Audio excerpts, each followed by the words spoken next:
हे guys, very good morning, very good afternoon, very good evening. आज हम करने वाले थर्मोडायनेमिक्स, बहुत ही इंपॉर्टेंट चैप्टर पूरे फिजिक्स के इतिहास का, और इसको भी 2 शॉट के अंदर कंप्लीट करवाऊंगा। मेरा नाम है जेपी चौहान और आप मौजूद है एक्सपोनेंशियल फिजिक्स उभरते हुए चैनल के ऊपर, जहां पर चल रहा है बहुत ही शानदार सा crash course of JEE and NEET examination. तो जो लोग पहली दफा आए हैं इस चैनल के ऊपर, जल्दी से जुड़ जाएं, सब्सक्राइब कर लें और चैनल को शेयर कर दें। वीडियोस को पूरा वॉच करने के बाद में शेयर कर दें, और बिलीव मी, आप इसको शेयर करके ही मानेंगे, बिकॉज वीडियो इतना खूबसूरत होने वाला है, क्योंकि आप लोग इसकी खूबसूरती को और भी बढ़ा देंगे अगर आप इसको लास्ट तक देखेंगे। So stay connected, stay tuned till the end of the video, because ये इतिहास रचने वाला है। चलो स्टार्ट करते हैं थर्मोडायनेमिक्स। जो लोग पहली दफा आए हैं उन्हें और चीज बता दूं कि जिन्होंने अभी तक कोई भी वीडियोस नहीं देखे हैं पहले वाले, तो उनको देख के फिर यहां पर लौट के आए तो मजा आएगा आपको, राइट। चलो थर्मोडायनेमिक्स की बात करते हैं। जैसे कि मैं हमेशा चैप्टर का माहौल बनाने के लिए अपनी फर्स्ट स्लाइड हमेशा थ्योरेटिकल स्लाइड होती है, उसके अंदर अपन कुछ छोटी छोटी बातें करते हैं ताकि जिसको जीरो से स्टार्ट करना है वो भी अपना चैप्टर बहुत खूबसूरती से स्टार्ट कर पाएगा। चलो सबसे पहले बात करते हैं अपन एक थर्मोडायनेमिक्स को पढ़ने से। थर्मोडायनेमिक्स है क्या एक्चुअल में? थर्मोडायनेमिक्स का मतलब क्या हो गया? थर्मो मतलब क्या होता है? हीट, और डायनेमिक्स का मतलब क्या होता है? मोशन। तो जहां पर हीट का ट्रांसफॉर्मेशन होता है, जहां पर हीट एक्सचेंज वगैरह होती है, हीट ट्रांसफर वैसे अपन ने पढ़ा था, लेकिन मैक्सिमम जहां पर अपन हीट के मोशन की बात करते हैं, हीट और उसकी वेरियस फॉर्म्स की बात करते हैं, जैसे हीट का फॉर्म वर्क डन हो सकता है, हीट का फॉर्म एक दूसरी एनर्जी हो सकती है, तो वो थर्मोडायनेमिक्स के अंदर अपन स्टडी करते हैं। तो इसके अंदर सबसे पहली चीज आप देख पा रहे होंगे, system and it's type. System क्या होता है? देखो, सिस्टम जो होती है वो पूरे यूनिवर्स, पूरे संसार के अंदर कोई भी एक जगह है जहां पर बैठ के आप मेजरमेंट कर रहे हो, जहां पर बैठ के आप चाय बना रहे हो, जहां पर बैठ के आप चाय बना रहे हो, जहां पर चाय बन रही है, जिसके अंदर चाय बन रही है, जिसके अंदर दूध गर्म हो रहा है, जिसके अंदर छाछ बन रही है, जिसके अंदर बैठ के आप नहा रहे हो।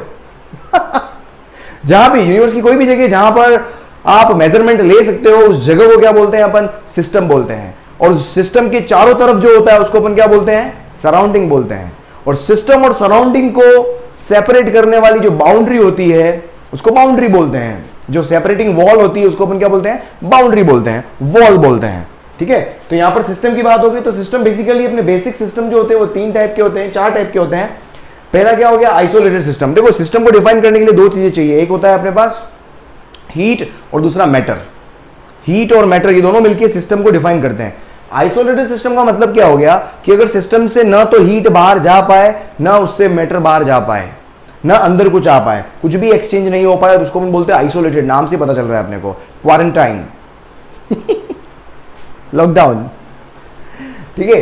अब यहां पर अब आइसोलेशन के लिए अपन क्या करते हैं? जनरली जो वॉल्स यूज की जाती है उसको अपन बोलते हैं एडियाबेटिक वॉल्स। अब एडियाबेटिक वॉल का मतलब भी समझ में आ गया होगा आपको, है ना। एडियाबेटिक वॉल तो क्या होगी? बाउंड्री, इसके चारों तरफ सराउंडिंग हो गई। ये क्या हो गया? सिस्टम हो गया। सिस्टम के अंदर चाय बन रही है, गैस उबल रही है, जो भी चाय उबल रही है, गैस अंदर जो भी है, अपन भी क्या हो गया? सिस्टम हो गया। अपने अंदर भी माहौल होता रहता है कुछ ना कुछ। चलो, तो कुछ भी एक्सचेंज नहीं होता है। क्लोज सिस्टम के अंदर क्या होता है? सिर्फ हीट एक्सचेंज होगी। क्लोज सिस्टम के अंदर क्या होगा? सिर्फ हीट। देखो, क्लोज है, उसमें से कुछ बाहर निकाल नहीं सकते हो। लेकिन वॉल्स इस तरीके से होती है। वॉल कौन सी होती है? तो डायथर्मिक या फिर कंडक्टिंग वॉल होती है, कि यहां से हीट एक्सचेंज हो सकती है लेकिन matter can not be exchanged. अब ये वॉल 2 तरह की है, मेरे पास डायथर्मिक वॉल होगी और एक कंडक्टिंग वॉल हो। कंडक्टिंग वॉल के थ्रू जो होता है वो हीट का एक्सचेंज जो होता है बहुत फास्ट होता है, लेकिन अगर डायथर्मिक वॉल लूंगा तो इसके अंदर हीट का एक्सचेंज जो होता है वो क्या होता है? स्लो होता है। हालांकि दोनों ही कंडक्टिंग वॉल है, लेकिन उसके अंदर स्लो कंडक्शन होगा डायथर्मिक वॉल अगर है, फास्ट कंडक्शन होगा अगर कंडक्टिंग वॉल है। उसके बाद तीसरा मेरा सिस्टम आता है ओपन सिस्टम। ओपन सिस्टम मतलब खुला है। चाय की तपेली से ढक्कन हटा दिया, कुकर का ढक्कन खोल लिया अपन ने, उसमें से क्या है? सब्जी बाहर निकाल लो, ओपन सिस्टम हो गया। लेकिन बंद है तो उसमें से मैटर नहीं एक्सचेंज होता, लेकिन हीट बाहर निकल जाती है। तो वो एक तरह का क्या था? अपना क्लोज सिस्टम था, कुकर। लेकिन अपन क्या, कढ़ाई के अंदर जैसे अपन खुले में ओपन के अंदर बनाते हैं अपन पूरा, उसके ऊपर ढक्कन हटा के, तो वहां पर क्या है? मैटर भी बाहर आ गया और हीट भी बाहर आ सकती है। ओपन सब कुछ दिखता है, everything can be exchanged, open system. उसके बाद आता है थर्मोडायनेमिक सिस्टम। इन तीनों, किसी भी तरह के सिस्टम को मैं थर्मोडायनेमिक बोल सकता हूं। किसी भी तरह के सिस्टम को मैं, भले वो ओपन हो, क्लोज्ड हो, आइसोलेटेड हो, थर्मोडायनेमिक बोल सकता हूं, प्रोवाइडेड उसके प्रेशर, वॉल्यूम, टेम्परेचर की रीडिंग आप मेजर कर पाओ। तो ऐसा कोई भी सिस्टम जिसकी कुछ वैल्यूज होती है, प्रेशर की, वॉल्यूम की, टेम्परेचर की, उसको हम क्या बोलते हैं? Thermodynamic system, right. और उसके बाद आता है आपके पास थर्मोडायनेमिक वेरिएबल्स या स्टेट वेरिएबल्स। थर्मोडायनेमिक वेरिएबल्स या स्टेट वेरिएबल्स का मतलब क्या हो गया कि कोई भी वेरिएबल जो किसी थर्मोडायनेमिक, देखो थर्मोडायनेमिक सिस्टम को मुझे समझना है तो उसके प्रेशर, वॉल्यूम, टेम्परेचर के बारे में पता होना चाहिए। जो ये प्रेशर, वॉल्यूम, टेम्परेचर है, इन्हीं को अपन क्या बोलते हैं? Thermodynamic variables. तो थर्मोडायनेमिक वेरिएबल्स का काम क्या हो गया? It is used to describe, it is used to study the behaviour of any thermodynamic system. उसको अपन क्या बोलते हैं, थर्मोडायनेमिक वेरिएबल्स या स्टेट वेरिएबल्स। मैंने लास्ट चैप्टर के अंदर आपको स्टेट ऑफ गैस भी बताया था। मैंने आपको स्टेट ऑफ गैस का मतलब क्या होता है, प्रेशर वॉल्यूम टेम्परेचर। किसी इंस्टेंट पर किसी भी सिस्टम का प्रेशर वॉल्यूम टेम्परेचर अगर आपको पता हो तो वो उसकी स्टेट को डिफाइन करता है, इसीलिए इसको अपन स्टेट वेरिएबल भी बोल देते हैं। क्लियर है ना। Pressure volume temperature, internal energy देखेंगे अपन। इंटरनल एनर्जी वही काइनेटिक एनर्जी, कोई अलग चीज कुछ भी नहीं है। इंटरनल एनर्जी मतलब वही काइनेटिक एनर्जी। नहीं सके थर्मल इक्विलिब्रियम। थर्मल इक्विलिब्रियम आपको बहुत अच्छे से पता है कि केमिस्ट्री जो पढ़ते हैं उनको थर्मल इक्विलिब्रियम बहुत अच्छे से आता है कि कोई भी दो सिस्टम, आप और मैं, हम भी क्या है सिस्टम है ना, आप और मैं थर्मल इक्विलिब्रियम में कब होंगे, जब दोनों की बॉडी का टेम्परेचर क्या हो, सेम।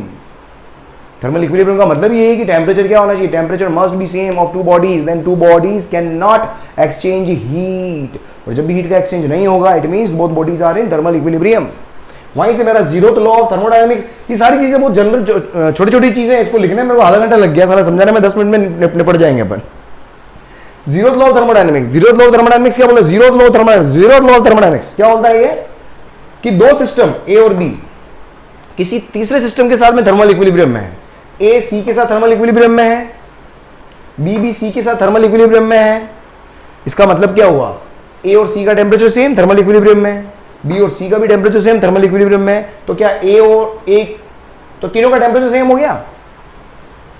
तो इसका मतलब ए और बी ये भी क्या होंगे, आपस में थर्मल इक्विलिब्रियम में होंगे। बड़ी चोमू सी बात है लेकिन है, अब क्या करें। क्या बोला कि if A and B are in thermal equilibrium with C separately, A C के साथ बी सी के साथ, तो ए और बी क्या होंगे, थर्मल इक्विलिब्रियम में होंगे। ऑलराइट, उसके बाद देखिए थर्मोडायनेमिक प्रोसेस। थर्मोडायनेमिक प्रोसेस का मतलब क्या हो गया, जैसे मेरे पास क्या सब्जी बन रही है, जैसे चाय उबल रही है, सब्जी बन रही है, दूध गर्म हो रहा है, तपेली बंद है। अगर अब देखोगे अगर चाय बन रही है तो समय के साथ में, टाइम के साथ में क्या होगा, उसका चाय का टेम्परेचर क्या होगा, चेंज होगा। मतलब थर्मोडायनेमिक वेरिएबल, पहले शुरू में ठंडा था ना, पानी ठंडा लिया, फिर अपने आग लगा दी तो क्या हो गया, तापमान बढ़ गया। तापमान बढ़ गया मतलब थर्मोडायनेमिक वेरिएबल क्या हो गया, वेरी हो गया। मतलब कोई भी थर्मोडायनेमिक सिस्टम के थर्मोडायनेमिक वेरिएबल्स जो हैं अगर वो टाइम के साथ में वेरी हो रहे हैं, इसका मतलब मैं क्या बोलूंगा, there will be a process which is running. A process occurs only when thermodynamic variables vary with time, simple सा। तो चार तरह के बेसिक मेरे पास प्रोसेसेस है, इसके अलावा भी प्रोसेसेस आएगी आगे, लेटर ऑन अपन उसको स्टडी करेंगे, थोड़ा चैप्टर के अंदर अपन बेस में आ जाए तो। लेकिन चार बेसिक प्रोसेस आपको आनी चाहिए, आइसोथर्मल, एडियाबेटिक, आइसोबारिक, बैरिक बोल दो, बारिक बोल दो, पता नहीं क्या बोलते हैं यार, हमारे जमाने में बारिक होता था, ये पता नहीं बैरिक क्या है, वैसे बाहर ही होना चाहिए। बाहर यूनिट इज द प्रेशर, बाहर जो होती है वो प्रेशर की यूनिट होती है, ठीक है। तो चार सिस्टम होता है। आइसो थर्मल का मतलब, थर्मल मतलब टेम्परेचर, तो ऐसी प्रोसेस जिसके अंदर टेम्परेचर कांस्टेंट रहता हो, कांस्टेंट टेम्परेचर पर जो प्रोसेस होती हो, है ना, कांस्टेंट टेम्परेचर पर, मतलब हीट एक्सचेंज। आगे जाके देखेंगे अपन हीट दे रहे हैं लेकिन फिर भी टेम्परेचर नहीं बढ़ रहा है ना, ऐसी प्रोसेसेस भी आएगी आगे जाके अपन देखेंगे। तो आइसोथर्मल मतलब कांस्टेंट टेम्परेचर पर। एडियाबेटिक का मतलब क्या हो गया, कोई हीट एक्सचेंज ना हो, एडियाबेटिक वॉल से याद रख लें इसको आप, क्योंकि इसके अंदर कोई भी हीट एक्सचेंज नहीं होता है, तो कोई हीट एक्सचेंज नहीं हो। Isobaric, isobaric bar is the unit of pressure, तो यहां से आप याद रख लें कि जब प्रेशर कांस्टेंट होता हो, कोई भी प्रोसेस जिसमें प्रेशर कांस्टेंट रहता है उसको अपन बोलते हैं आइसोबारिक। और आइसोकोरिक, आइसोकोरिक का मतलब कोर, कोर कोर, चोर नहीं है, आइसोचोरिक नहीं है, ये कोर है। आइसोचोरिक भी बोल दो यार, जो भी बोलना बोल दो यार। कोर मतलब क्या होती है, जगह, जगह मतलब वॉल्यूम, तो जहां पर वॉल्यूम कांस्टेंट होता हो जिस प्रोसेस के अंदर, उसको क्या बोलते हैं अपन, आइसोकोरिक प्रोसेस। राइट, चलो जल्दी से इसको स्क्रीनशॉट ले लें, कर ले इसका जो करना है। चलो आगे देखो। देखो नेक्स्ट अपने पास क्या है, कुछ पैरामीटर्स होते हैं जो अपने को पूरे चैप्टर में समझने में काम आएंगे। पूरे चैप्टर को अगर मुझे लीड करना है, अच्छे से उतारना है, सीने में धड़काना है, तो ये जो तीन पैरामीटर ये बहुत ही इंपॉर्टेंट है, बहुत ही ज़्यादा इंपॉर्टेंट है। वहीं से अपना फर्स्ट लॉ भी डिफाइन होगा, ठीक है। तीन चीज़ें होती है, एक सिस्टम होता है, सिस्टम को हीट सप्लाई करते हैं, तो हीट सप्लाई करने पर सिस्टम की इंटरनल एनर्जी के अंदर चेंज आएगा, इंक्रीज होगी, और साथ में क्या होगा, there will be a work done. ये तीन चीज़ें हमेशा साइमल्टेनियस होती है कि सिस्टम को हीट देंगे या सिस्टम से हीट लेंगे तो उसकी इंटरनल एनर्जी में या तो इंक्रीमेंट होगा या डिक्रीमेंट होगा, और उसके फलस्वरूप उस सप्लाइड एनर्जी या एक्सट्रैक्टेड एनर्जी का जो कुछ पार्ट होगा वो तो हमेशा इंटरनल एनर्जी में जाता है, और कुछ पार्ट जो होता है वो वर्क डन में जाता है। अब वर्क डन पॉजिटिव भी हो सकता है, नेगेटिव भी हो सकता है, वो डिपेंड करता है आपने हीट दी है या हीट ली है, ठीक है, इन सारी बातों पर डिपेंड करता है। अब यहाँ पर मेरे पास तीन चीजें जो है वो क्या, सबसे पहली बात कर रहा हूँ मैं, heat supply to the system. Heat supply to the system, देखो अपन ने दो तरह की हीट सप्लाई पढ़ी थी। हीट जब भी सप्लाई करोगे it means you want to change the temperature, और टेम्परेचर को चेंज करने के लिए जो भी हीट सप्लाइड होती है वो दो तरह की पढ़ी अपन ने, एक तो गैस के लिए पढ़ी और दूसरा लिक्विड और सॉलिड के लिए पढ़ा है, तो सॉलिड लिक्विड के लिए अपन ने क्या पढ़ा था, एम एस डेल्टा टी। तो एम एस डेल्टा टी तो मेरे पास क्या है, सॉलिड और लिक्विड के लिए। और गैस की बात, यहां पर जब अपन गैस की बात करेंगे तो वो क्या हो जाएगा, एन सी डेल्टा टी। अब एस जो होता है, एस तो हमेशा क्या होता है, कांस्टेंट होता है।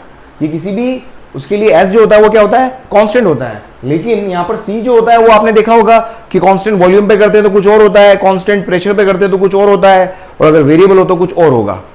तो अगर कांस्टेंट है सी की वैल्यू तो एन सी डेल्टा टी तो अपन ने पढ़ा हुआ ही। लेकिन अगर वेरिएबल आ जाए तो क्या हो जाएगा, simple n C d T.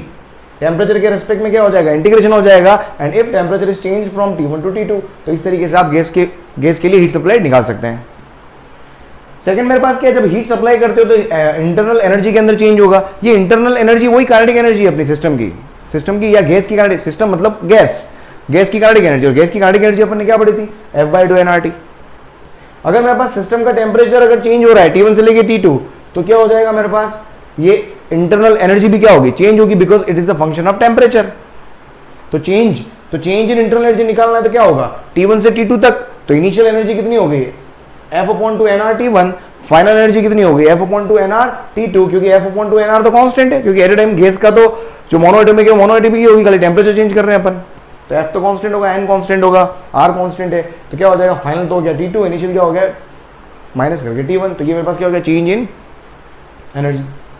तीसरा आता है मेरे पास work done by the gas, कि जब भी आप यहाँ पर एक्सटर्नल हीट सप्लाई करोगे, इंटरनल एनर्जी के अंदर चेंज होगा, तो जो पिस्टन है, पिस्टन मतलब मेरे पास क्या मूविंग पार्ट हो गया, ये क्या करता है, मूव करता है। अगर मैं नीचे से, अगर सिस्टम की इंटरनल एनर्जी चेंज होगी तो क्या लगेगा, ऊपर प्रेशर लगेगा, ऊपर की तरफ क्या लगेगा, प्रेशर लगने की वजह से सिस्टम जो होगा, पिस्टन जो होगा वो ऊपर की तरफ शिफ्ट होगा। ऊपर की तरफ शिफ्ट हुआ मतलब क्या, प्रेशर लगा, फोर्स लगा तो डिस्प्लेसमेंट आया, और फोर्स और डिस्प्लेसमेंट जब होते हैं तो there will be a work done. ठीक है, तो यहाँ पर देखो वर्क डन का फॉर्मूला क्या हो जाएगा, अगर मैं ये small change in volume dV अगर मैं लेता हूं, तो वर्क डन क्या हो जाएगा, dW इक्वल्स टू क्या होगा, P into dV। Work done क्या होगा, वर्क डन को लिख सकते हो ना आप यहाँ पर, फोर्स इंटू डिस्प्लेसमेंट होता है, फोर्स इंटू डिस्प्लेसमेंट कितना होगा, cross section area multiplied by dx। Cross section area,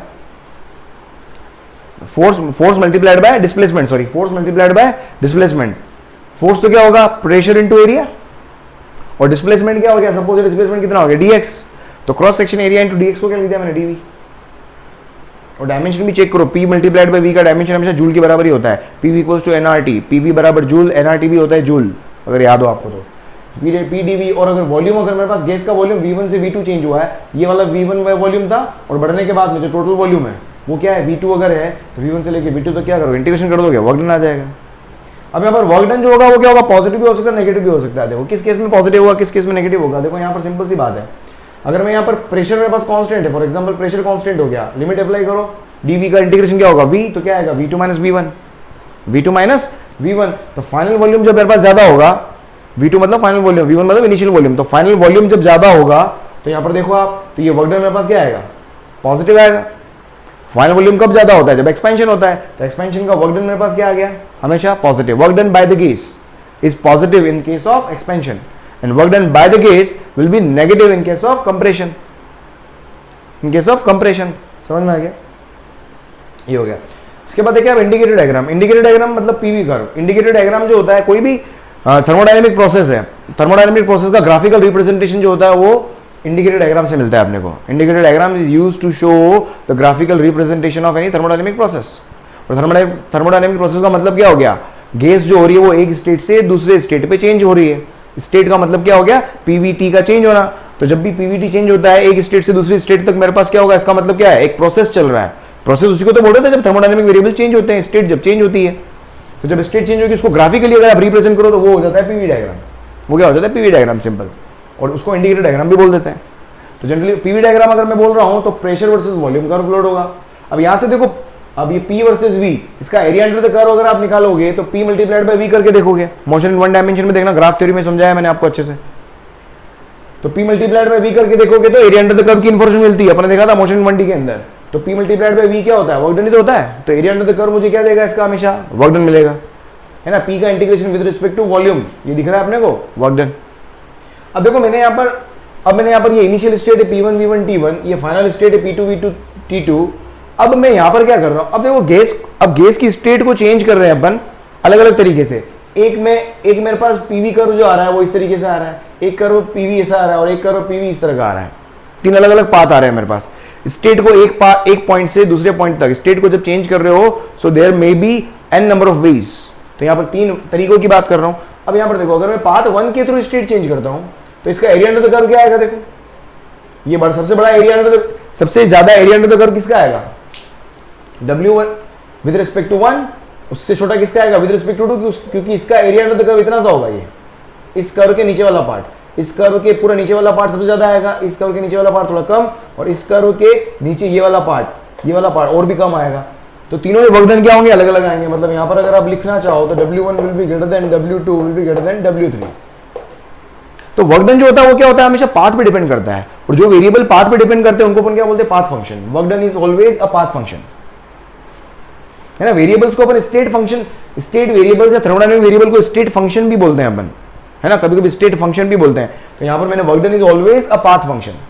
लेकिन इंटरनल एनर्जी देखोगे, इंटरनल एनर्जी जो होता है वो only depends upon initial temperature and final temperature.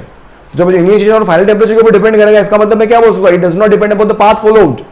जैसे डिस्टेंस और डिस्प्लेसमेंट का था, वही खेल अपने पास। तो इसलिए अपन इसको क्या बोलते हैं? State function. ये सिर्फ और सिर्फ स्टेट पे डिपेंड करता है, इसलिए अपन ने इंटरनल एनर्जी को क्या बोल दिया? अपन ने स्टेट फंक्शन। ठीक है, तो यहां से देखो दो एग्जांपल मैंने यहां पर लिए हैं। ये मेरे पास एक प्रोसेस है, क्या किया मैंने? स्टेट ए से बी चेंज करी और बी से वापस ए आ गई। इस तरह के प्रोसेस को अपन साइक्लिक प्रोसेस बोलते हैं। आगे देखेंगे, थोड़ा और चर्चा करेंगे इस बारे में अपन। बस दोनों में डिफरेंस क्या है? ये क्लॉकवाइज है और ये एंटी क्लॉकवाइज है। इसके अंदर देखो, अगर मैं यहां पर देखूं, इसमें देखो वर्क डन W1 यहां से W2 से ज्यादा आएगा, दिख रहा है? क्योंकि पाथ 1 के बिलो एरिया पाथ 2 के बिलो एरिया से ज्यादा ही आएगा। और वर्क डन अगर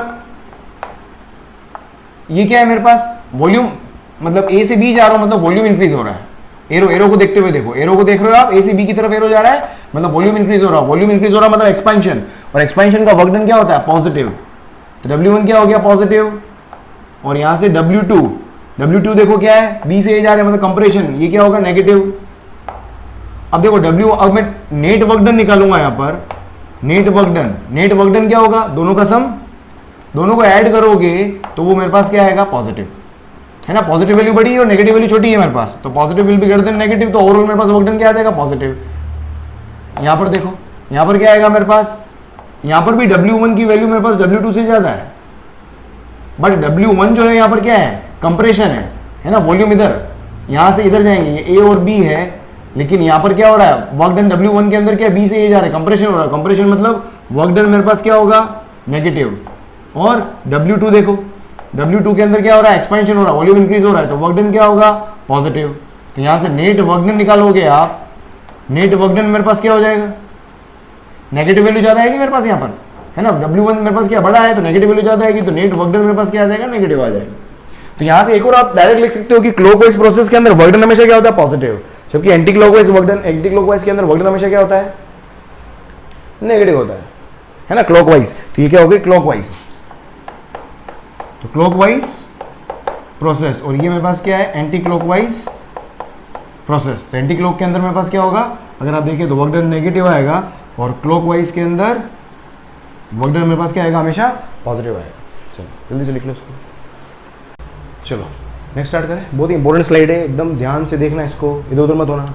ठीक है, देखो ग्राफ थ्योरी, ग्राफ पे बेस्ड क्वेश्चन आते हैं एग्जाम के अंदर। ग्राफ पे बेस्ड क्वेश्चन आते हैं, एक ग्राफ दिया हुआ है, दूसरा ग्राफ कैसे बनाया। देखो अपने पास क्या क्या है?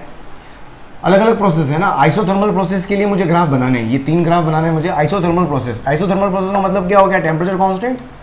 टेम्परेचर कांस्टेंट का मतलब क्या होगा? PV इक्वल्स टू nRT से P inversely proportional to V। तो P और V में कर्व बनाओगे, ये P और V में कर्व आ गया। सपोज मैं एक्सपेंशन का कर्व बना रहा हूँ, तो A अगर ये है, A हमेशा इनिशियल स्टेट होगा और B हमेशा फाइनल स्टेट है। ठीक है, तो P से V बना मतलब मैं एक्सपेंशन का कर्व बना रहा हूँ। समझ में आ गया? एरो इंपॉर्टेंट होता है, हमेशा एरो इंपॉर्टेंट होता है इसके अंदर, कर्व के अंदर। ठीक है, क्योंकि मैंने सिर्फ कर्व बनाने से कुछ नहीं होगा, एरो ऊपर भी तो जा सकता था। अभी मैंने एज्यूम किया है कि इसमें कर्व ऐसा आ रहा है, तो इसका PT बनाओ। टेम्परेचर कांस्टेंट है, टेम्परेचर कांस्टेंट मतलब ये लाइन तो स्ट्रेट लाइन आएगी ऐसे, क्योंकि टेम्परेचर कांस्टेंट है। अब A कहाँ होगा, B कहाँ होगा, तो वो मुझे देखना पड़ेगा। तो टेम्परेचर कांस्टेंट पे देखो क्या हो रहा है। अब यहाँ पर देखो वॉल्यूम क्या हो रहा है? इंक्रीज हो रहा है, या फिर बोल सकते हैं प्रेशर डिक्रीज हो रहा है। प्रेशर डिक्रीज हो रहा है, प्रेशर डिक्रीज हो रहा है, तो यहाँ पर क्या करना है? प्रेशर को डिक्रीज करना है, मतलब ऊपर से नीचे आना पड़ेगा, मतलब एरो नीचे आएगा। तो ये क्या हो गया मेरे पास? AB, ये कर्व इस तरह का आएगा। इसके बाद वीटी कर्व देखो, वीटी कर्व भी सेम, टेम्परेचर कांस्टेंट, ये टेम्परेचर कांस्टेंट।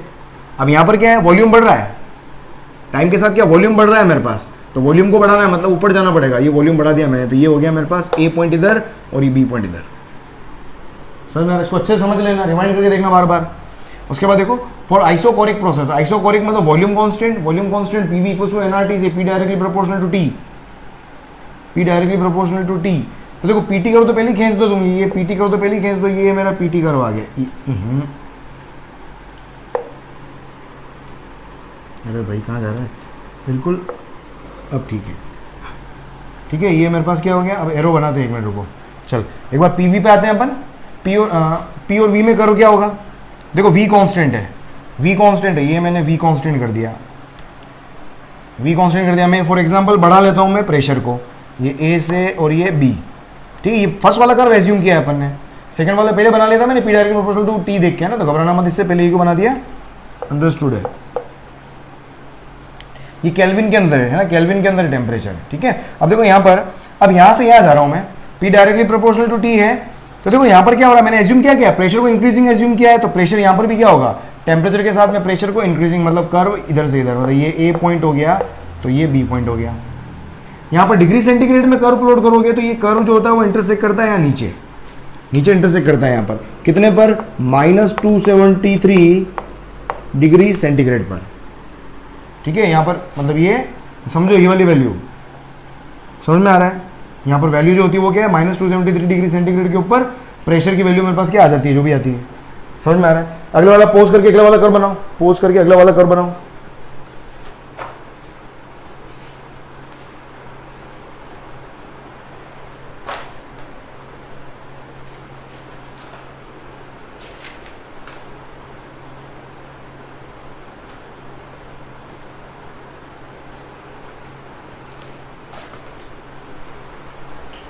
ठीक है, नेक्स्ट देखो अगला वीटी, वीटी क्या होगा, हाँ सॉरी वीटी, वीटी में क्या है, अब वॉल्यूम कांस्टेंट है तो ये वॉल्यूम कांस्टेंट हो गया, ये क्या हो गया, वॉल्यूम, वॉल्यूम कांस्टेंट करना है, ये मेरा वॉल्यूम कांस्टेंट हो गया। और टेम्परेचर के साथ में, और टेम्परेचर को क्या करना है, यहाँ पर मैं क्या कर रहा हूँ, प्रेशर बढ़ा रहा हूँ।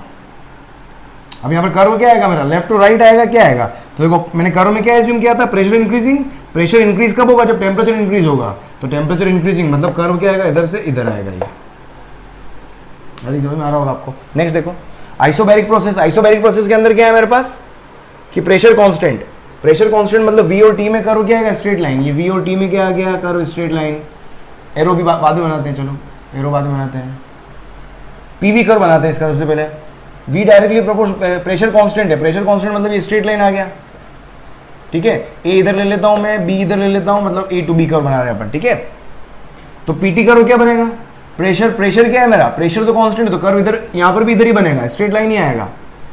और V directly proportional to T है, वॉल्यूम मैंने इंक्रीजिंग लिया है, तो टेम्परेचर भी क्या होगा, इंक्रीजिंग, तो सेम कर्व आएगा आपका, ए टू बी सेम कर्व मिलेगा, पीटी बनाओ या पीवी बनाओ। और वीटी कर्व क्या आएगा, डायरेक्टली प्रोपोर्शनल टू टी है, समझ में आ गया अपने को। अब टेम्परेचर बढ़ाने पर वॉल्यूम बढ़ रहा है, ये अपने को समझ में आ गया। लेकिन यहाँ पर अगर आप देखोगे वॉल्यूम को इंक्रीजिंग, इंक्रीजिंग वॉल्यूम, अपने एक्सपेंशन का कर्व बनाया है, तो वॉल्यूम को इंक्रीजिंग शो करना है, तो वॉल्यूम ये इंक्रीजिंग इधर से इधर ही होगा, तो ए पॉइंट इधर आएगा और ये बी पॉइंट इधर इधर आ गया, ठीक है। चलो कुछ क्वेश्चन करके देखते हैं अपन। एक क्वेश्चन दिया हुआ है आपको, ये कर्व दिया हुआ है आपको, पीटी कर्व दिया हुआ है, आपको ड्रॉ करना है वीटी और पीवी, वीटी और पीवी बनाना है। देखो यहाँ पर क्या है, अब यहाँ पर सिंपल सा देखो, कर्व को एक एक लाइन को देखो, सबसे पहले ए से बी देखो, ए से बी कर्व को देख के मुझे क्या लग रहा है, ये कांस्टेंट टेम्परेचर पे कर्व है, ए से बी क्या है, टेम्परेचर कांस्टेंट है, टेम्परेचर कांस्टेंट है, इसका मतलब क्या आएगा, समझ में आ रहा है, ए से बी कौन से बनो, कौन tippy tippy top, okay pink colour you want, हाँ ए से बी क्या हो गया, टेम्परेचर कांस्टेंट है, तो ये टेम्परेचर वीटी कर्व में टेम्परेचर कांस्टेंट, ये टेम्परेचर कांस्टेंट। अब यहाँ एरो देखना पड़ेगा, ए कहाँ आएगा, बी कहाँ आएगा, तो देखो प्रेशर इंक्रीजिंग है, प्रेशर इंक्रीजिंग है और टेम्परेचर कांस्टेंट है। टेम्परेचर कांस्टेंट अगर होता है, यहाँ पर देखो बना देता हूँ मैं, इसके अंदर मैं आपको बता देता हूँ, यहाँ पर मेरे पास क्या होगा, अगर टेम्परेचर कांस्टेंट है तो P will be inversely proportional to V, समझने के लिए। तो प्रेशर इंक्रीज हो रहा है तो वॉल्यूम क्या होना होगा, डिक्रीज, वॉल्यूम को डिक्रीज करना पड़ेगा, तो ये A ऊपर आएगा और ये B नीचे आएगा, ठीक है। फिर B से C जाओ, B से C जा रहे हैं मतलब मेरे पास क्या है, प्रेशर कांस्टेंट है, B से C जा रहे हैं मतलब मेरे पास, या तो फिर कर्व को कंपेयर करके यहाँ ठोक दो, ये कर्व मैंने बनाना सिखा दिया है, ठीक है। बी से सी मेरे पास क्या प्रेशर कांस्टेंट है, प्रेशर कांस्टेंट मतलब इसके लिए क्या एप्लीकेबल होगा, V directly proportional to T applicable होगा। तो यहां पर देख लो आपके पास प्रेशर कांस्टेंट करना है तो V directly proportional to T, तो V directly proportional to T, तो ये वी और टी के बीच में स्ट्रेट लाइन कर्व आएगा, ये आ गया स्ट्रेट लाइन कर्व।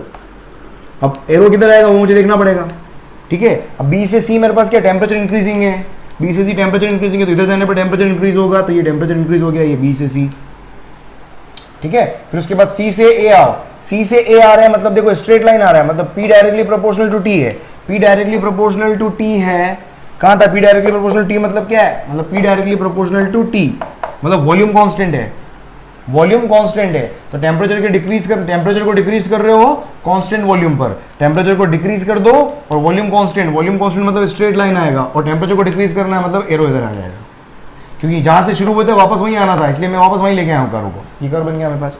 इसको देखो पीवी कर्व को देखो। अब नेक्स्ट इसी का पीवी बनाना है, इसी का पीवी बनाना है। देखो सबसे पहले क्या P inversely proportional to V है पहले कर्व के लिए, ये P inversely proportional to V बना दिया मैंने, लेकिन इसके अंदर देखना पड़ेगा आपको क्या हो रहा है, ए से प्रेशर इंक्रीज हो रहा है, तो प्रेशर को आपको क्या करना है, इंक्रीज करना है, प्रेशर को इंक्रीज करना मतलब नीचे से ऊपर आना पड़ेगा, मतलब कर्व ऐसे आएगा, ये ए और ये बी, क्योंकि मेरे पास क्या है प्रेशर को इंक्रीज करना था।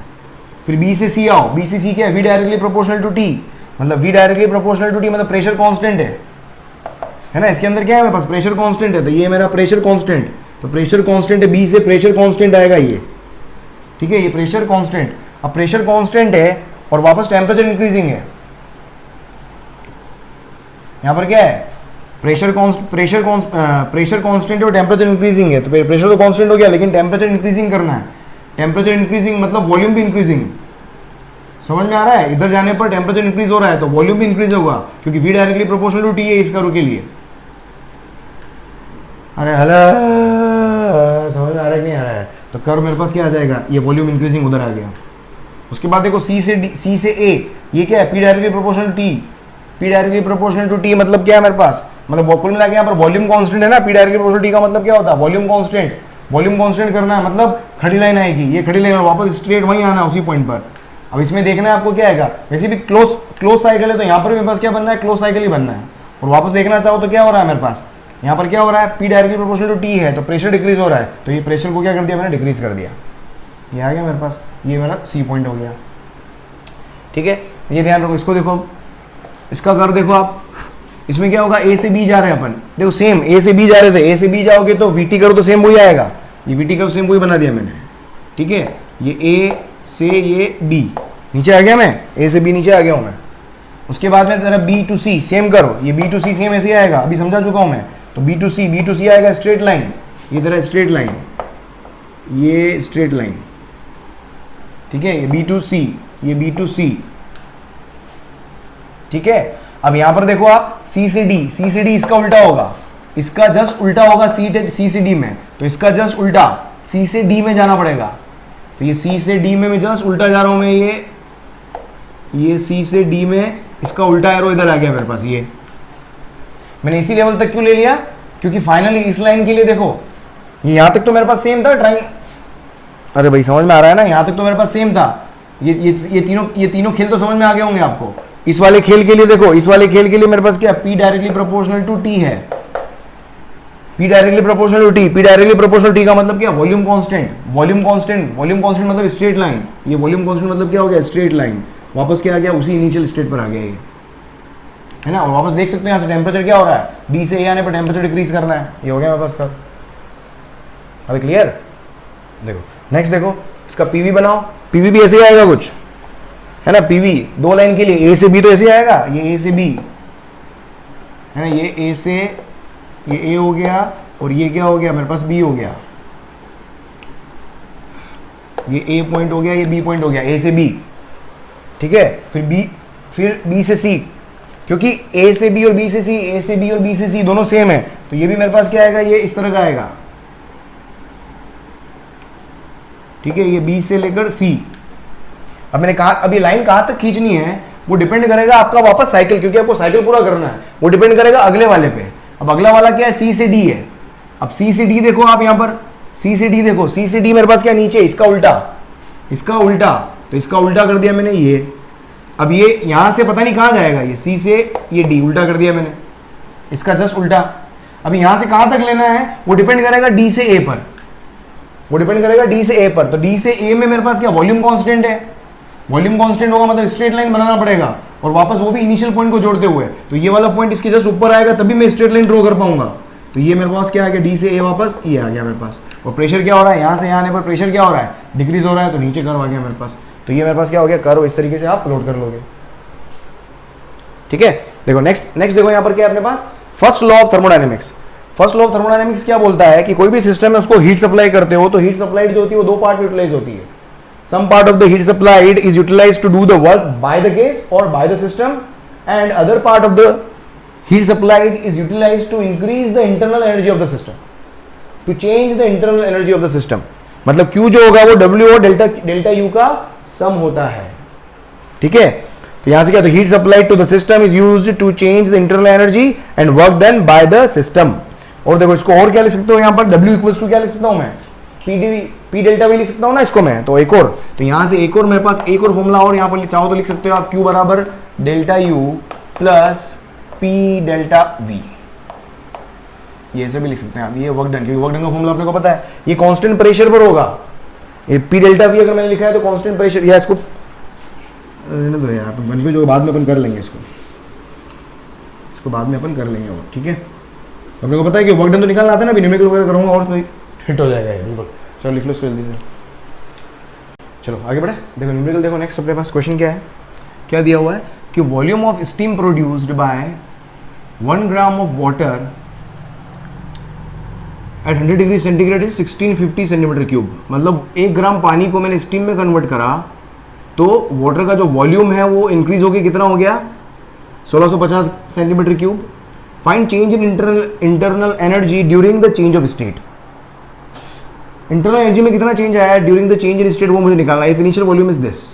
देखो चेंज इन, जब भी चेंज इन इंटरनल एनर्जी की बात करें तो हमेशा हीट, अगर वाटर से स्टीम में कन्वर्ट किया तो हीट सप्लाइड आएगा यहाँ पर। Heat supplied will be equal to what, change in internal energy plus work done.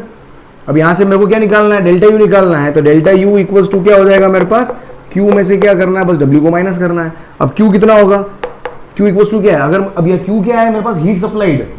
मतलब मुझे अगर वाटर को स्टीम में कन्वर्ट करना है, स्टेट चेंज करना है, स्टेट चेंज करने में ml, अगर याद हो आपको, ये सारे चैप्टर आपस में इंटरलिंक्ड है ना। पहले वाला चैप्टर नहीं आएगा अगर थर्मल प्रॉपर्टीज नहीं देखा है। थर्मल प्रॉपर्टीज देखो, फिर केटीजी देखो, ये सब मिलके बैंड बजाते हैं थर्मोडायनेमिक्स के अंदर, इसलिए समझ में नहीं आता, सारे इंटरलिंक्ड है। तो जिन्होंने जो पहली बार आए हैं शुरू से देखते हुए आ रहा, नहीं तो गई फिर बाद मेरे को बदनाम करोगे यार, पता नहीं क्या चैप्टर पढ़ा है ये वाला, पहले वाला तो आया था, ये नहीं आया। थर्मो पूरा पढ़ना, सारे कॉन्सेप्ट दिमाग में रखना, तो जाके मजा आएगा। ठीक है, तो m इंटू एल, और ये l कौन सा आएगा, v वाला आएगा अगर आपको याद हो। तो देखो m मास ऑफ द कितना है 1 ग्राम, और ग्राम में ले रहे हो तो ये कितना था 540 था, है ना। 80 कैलोरी और 540 कैलोरी वाटर के लिए अगर याद हो आपको। तो ये मेरे पास क्या आएगा, ये कैलोरीज में आएगा, ये कैलोरीज में आएगा। इसको क्या करो 4.2 से मल्टीप्लाई कर दो, क्या हो जाएगा, जूल में कन्वर्ट हो जाएगा।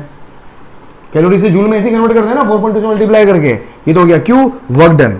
अब वर्क डन मेरे पास क्या होता है, P इंटू डेल्टा वी।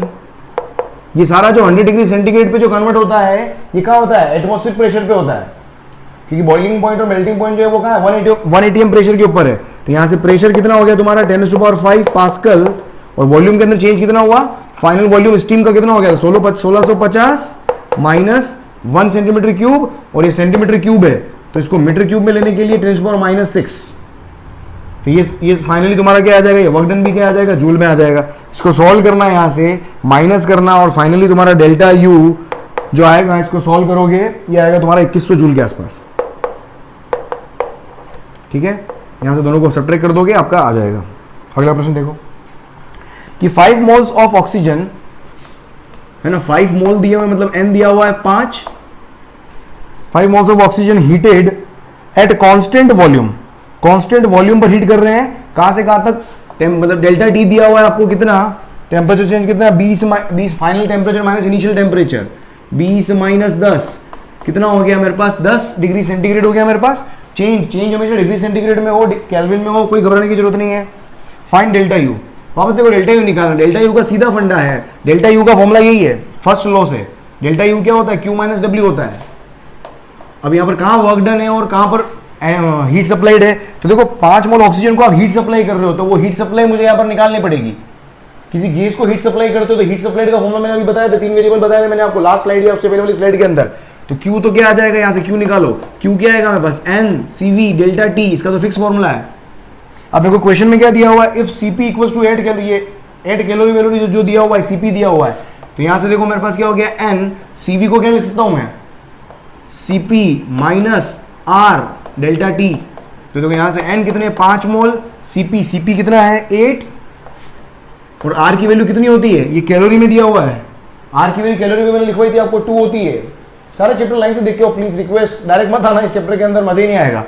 -2 और डेल्टा टी कितना है मेरे पास मल्टीप्लाइड बाय 10, कितना हो गया 6 पंजे 30, 300 ये कैलोरी आएगा, है ना, कैलोरीज में आएगा, ये क्यों आ गया कैलोरी के अंदर। और वर्क डन देखो, वर्क डन क्या होगा, अब देखो वॉल्यूम कांस्टेंट है, वर्क डन क्या होता है P into delta we, volume क्या है मेरे पास कांस्टेंट है, वॉल्यूम कांस्टेंट है, इसका मतलब डेल्टा वी क्या हो गया 0, डेल्टा वी 0, इसका मतलब वर्क डन क्या आ गया मेरे पास 0, वर्क डन 0 यहाँ पर रखो, तो डेल्टा यू बराबर कितना हो जाएगा, सिंपल डेल्टा क्यू के बराबर हो जाएगा, और क्यू कितना है 300 कैलोरी, अगर जूल में चाहिए तो 4.2 से मल्टीप्लाई करके जूल में ले लेंगे, ठीक है। चलो अगला क्वेश्चन देखें, आपको दिया हुआ है वी पी कर दिया हुआ है, देखो हमेशा एक तो एक्सिस हमेशा दिमाग में व्यवस्थित रखना, ये वी ऊपर है और पी नीचे है। If 70 calorie of heat is extracted, देखो सिंपल सा ग्राफ को देखो, इसको एनालिसिस करो, आपके पास में हो क्या रहा है, 1 से स्टेट 2 पे आ रहा हो, मतलब वॉल्यूम एरो देख के हिसाब लगाओ, वॉल्यूम डिक्रीज हो रहा है, वॉल्यूम डिक्रीज हो रहा है, इसका मतलब क्या है, there will be volume decrease होने का मतलब क्या, कंप्रेशन होना, कंप्रेशन जब भी होगा तो हीट बाहर निकलेगी, सिंपल सा फंडा है, हीट विल बी एक्सट्रैक्टेड, या आप बोल सकते हो कि if you are extracting the heat volume is going to decrease, if you are supplying the heat volume is going to increase, so work will be done, ठीक है। तो जब आप हीट सप्लाई करते हो तो heat supplied will B positive, हमेशा ध्यान रखें आप, ये लिख लो इसको, heat supplied is always positive, और अगर हीट एक्सट्रैक्टेड की बात करूंगा तो नेगेटिव, और जब हीट सप्लाई करोगे तो वॉल्यूम एक्सपेंशन आएगा, तो work done by the gas होगा, तो work done by the gas क्या हो जाएगा, पॉजिटिव हो जाएगा, क्योंकि एक्सपेंशन है। और जब हीट एक्सट्रैक्ट करोगे तो वॉल्यूम डिक्रीज होने की वजह से मेरे पास क्या होगा, वर्क डन नेगेटिव हो जाएगा वहां पर, so work done will B negative in that case. चीजें समझ में आ रही है अपने को क्या बोल रहा हूं मैं। अगर मेरे पास वॉल्यूम क्या होता है, तो देखो यहां से मेरे पास क्या हो गया, अब फाइनली देखो यहां पर अब मुझे क्या निकालना है कि 70 calorie of heat is extracted from gas in process, तो find change in internal energy. देखो मुझे इंटरनल एनर्जी के अंदर चेंज निकालना है, इंटरनल एनर्जी के अंदर चेंज का simple formula Q minus W, W equals to क्या होता है, area under the curve, area under the curve, बस एरिया अंडर द कर्व निकाल लो यहां पर। अब एरिया अंडर द कर्व जो होता है वो क्या होता है कि हमेशा कर्व से वॉल्यूम एक्सिस के ऊपर परपेंडिकुलर लाइन ड्रॉ करो, तो देखो मैं वॉल्यूम एक्सिस के ऊपर, ये वॉल्यूम एक्सिस हो गया, यहां से परपेंडिकुलर लाइन ड्रॉ करी मैंने, ये वॉल्यूम एक्सिस है, ये परपेंडिकुलर लाइन ड्रॉ करी मैंने, मतलब ये वाला एरिया, इसमें गड़बड़ आप ये, इसमें एक मिस्टेक हो सकती है, वो क्या, आप हमेशा आपको क्या दिखता है ऐसे ही वॉल्यूम एक्सिस के ऊपर, क्योंकि पी डेल्टा वी होता है, अगर याद आ रहा हो आपको, integration of P with respect to V, तो वॉल्यूम एक्सिस के ऊपर आप परपेंडिकुलर ड्रॉ करोगे। देखो वर्क डन का फॉर्मूला क्या आ गया, 1/2 सम ऑफ पैरेलल साइड्स, एक साइड ये रही, ये ट्रेपेजियम, एक साइड ये रही मेरे पास, तो इसकी हाइट तो कितनी है 2, और इसकी हाइट कितनी है 5, और ये पास्कल ब्रैकेट में देखो वापस 10⁵ पास्कल भी, तो कई बार ब्रैकेट में भी लिखा हुआ होता है, तो ये कितना हो जाएगा, तो ये हो जाएगा 2 + 5, और ये पास्कल में है तो 10⁵, ठीक है, एंड मल्टीप्लाइड बाय ये सम ऑफ पैरेलल साइड्स हो गई, मल्टीप्लाइड बाय सेपरेशन, सेपरेशन कितना हो गया 2.5 - 1, ये हो जाएगा 1 इसको और मल्टीप्लाई यहां पर कर दो, मल्टीप्लाइड बाय 1.5 इंटू 10⁻, वापस देखो यहां पर ब्रैकेट में क्या है -4 है ये, तो ये मेरे पास यहां से क्या आएगा, जूल के अंदर आ जाएगा, ये वर्क डन क्या आ जाएगा, जूल के अंदर आ जाएगा, जूल के अंदर आया, इसको क्या करो आप फाइनली जो भी जूल के अंदर आ जाएगा वर्क डन, ये आ गया जूल के अंदर, ठीक है। इसके बाद देखो नेक्स्ट, इसके बाद क्या करना है आपको ये आपका आएगा माइनस, ये वर्क डन जो आएगा मेरे पास आएगा, this work done will be what, work done क्या आएगा, नेगेटिव आएगा ना, work done on the system है, ये आपको ध्यान रखना पड़ेगा, साइन कन्वेंशन ध्यान रखना पड़ेगा, ठीक है। सो वर्क डन क्या होगा ऑन, क्योंकि कंप्रेशन हो रहा है तो work done will B negative, तो ये जो भी वर्क डन आएगा उसको, ये तो एरिया निकाला, एरिया को साथ में क्या लगा लो, नेगेटिव साइन, तो ये हो जाएगा माइनस का 52.5 जूल, ये वर्क डन आ गया। वर्क डन के बाद में क्या निकालना है मुझे, क्यू तो क्वेश्चन में दिया हुआ है, Q is the extracted heat, और हीट जब भी एक्सट्रैक्ट करोगे तो साइन नेगेटिव। जो डिफॉल्ट मैंने बताया है वो सब पॉजिटिव थे, उसका उल्टा होता था नेगेटिव। हीट सप्लाइड मैंने बताई वो positive, work done on the work done by the case बताया वो positive. Change in internal energy अगर पॉजिटिव है, मतलब change in increment in change in internal energy, इसका मतलब क्या है, फाइनल एनर्जी जो होगी वो ज्यादा होगी। इसका उल्टा हो जाए तो उल्टे सारे साइन क्या हो जाएंगे, उल्टे हो जाएंगे। तो क्यों नेगेटिव, तो ये क्या हो गया मेरे पास माइनस 70 कैलोरी है। इसको जूल में चेंज करो तो 4.2 से मल्टीप्लाई करोगे तो ये जूल आएगा, ये जूल में इसको मल्टीप्लाई करो, ये तेरा आएगा माइनस का 294 जूल। यार कैलकुलेशन में यार टाइम वेस्ट होगा, इसलिए टाइम पास करना पड़ेगा थोड़ा। ये हो गया क्यों, बस रख दे यहाँ पर, बस साइन कन्वेंशन का मिस्टेक नहीं करना है, डेल्टा यू। अब सोचो यहाँ पर एनर्जी इंक्रीज होगी या डिक्रीज होगी, सोच के देखो। अगर मेरे पास क्या हो रहा है, अब if you are extracting the heat so definitely internal energy is going to be decreasing, so delta U मेरे पास नेगेटिव आना चाहिए, यहाँ पर डेल्टा यू की वैल्यू नेगेटिव आनी चाहिए। तो क्वेश्चन में ये इस तरीके से ग्राफ को देख के थोड़ा फील करते जाओगे तो फाइनल आंसर में कुछ भी गड़बड़ किया आपने तो सामने आ जाएगा आपके। तो देखो डेल्टा यू इक्वल्स टू क्या रखो यहाँ पर, क्यू, क्यू कितना है माइनस 294 और माइनस का डब्ल्यू, तो माइनस का डब्ल्यू ये 52.5, ये फाइनली तेरा क्या आ गया, देखो माइनस माइनस प्लस हो जाएगा तो ये नेगेटिव में आ जाएगा। ये तेरा आंसर आएगा माइनस का 241.5 जूल। डेल्टा यू मेरे पास क्या आ गया, ये नेगेटिव आ गया, ये आंसर नेगेटिव। नेगेटिव साइन का मतलब क्या है, नेगेटिव साइन का मतलब क्या है, इंटरनल एनर्जी इज डिक्रीजिंग, और हीट एक्सट्रैक्ट करोगे तो इंटरनल एनर्जी हमेशा डिक्रीज ही होगी। ठीक है, जो भी बातें बोल रहा हूं यार लिख लेना यार सब, है ना, बहुत इंपॉर्टेंट चीज है। नेक्स्ट देखो आपके पास क्या दिया हुआ है, अब ये कर्व दिया हुआ है, देखो इसको भी पढ़ो। प्रेशर वर्सेस वॉल्यूम, इधर लीटर में है और इधर एटमॉस्फेरिक प्रेशर में है। कर्व आपका इस तरह से आ रहा है, ए से बी से सी की तरफ गया। अब देखो इस कर्व की भी रीडिंग, इसको भी रीड करें अपन। देखो ए से बी अगर मैं जा रहा हूं तो देखो वॉल्यूम डिक्रीज हो रहा है। जब भी वॉल्यूम डिक्रीज होता है इसका मतलब क्या, compression means work is done on the gas. B से सी आओ, एक्सपेंशन, वॉल्यूम बढ़ रहा है मतलब एक्सपेंशन। एक्सपेंशन का मतलब क्या हो गया, work done by the gas. अब क्वेश्चन में क्या पूछा है, find work done on gas in process ABC. पूरा एबीसी प्रोसेस के अंदर work done on the gas कितना आया है वो मुझे मालूम करना है। तो देखो यहां पर सिर्फ ऑन द गैस का मतलब पूरी प्रोसेस के अंदर, पूरी प्रोसेस एबीसी के अंदर नेट मतलब work done on the gas कितना है। तो ऑन द गैस और बाय द गैस दोनों हमेशा अपोजिट डायरेक्शन में होते हैं, अगर आपको ध्यान हो। बाय द गैस मतलब एक्सपेंशन, ऑन द गैस मतलब कंप्रेशन। तो देखो यहां पर work done on the gas लिखूं अगर मैं, वर्क डन ऑन गैस, ये कौन सा होगा, ए से बी आने में। अब ये work done on the gas जो होगा वो कौन सा एरिया हो गया, हाँ इसको मैं पॉइंट दे देता हूं, ए बी सी, ये हो गया डी और ये ए, और ये क्या आएगा मेरे पास नेगेटिव में। इसको अगर सोचो आप तो ये क्या आएगा मेरे पास, नेगेटिव में आएगा। ये वर्क डन जो भी आएगा नेगेटिव ऑफ एरिया कौन सा, ए बी डी ए, ये क्या लिख दिया मैंने, D E sorry, area A B, समझ में आ रहा है, ये वाला एरिया, ये पूरा area A B D, A B कहाँ जा रही, डी ई, और वापस कहाँ आ गया मैं, सी और ए पे आ गया। ठीक है, ये एरिया नेगेटिव में आएगा। और उसके बाद में work done by gas, work done by gas कितना हो गया, वर्क डन बाय गैस मतलब क्या हो गया, बी से सी, वर्क डन बाय गैस, क्योंकि एक्सपेंशन है, एक्सपेंशन मतलब बाय द गैस, एक्सपेंशन का मतलब क्या हो गया, बाय द गैस। तो WBC मतलब क्या हो गया, तो बी से सी जाओगे मतलब मेरे को कौन सा चाहिए, ये वाला, BC का मतलब ये वाला एरिया, ये वर्क डन। ठीक है, तो यहाँ से देख मेरे पास क्या है, और ये पॉजिटिव में आएगा, ये कौन सा एरिया आएगा मेरे पास, एरिया, ये देखो क्या, BCEDB,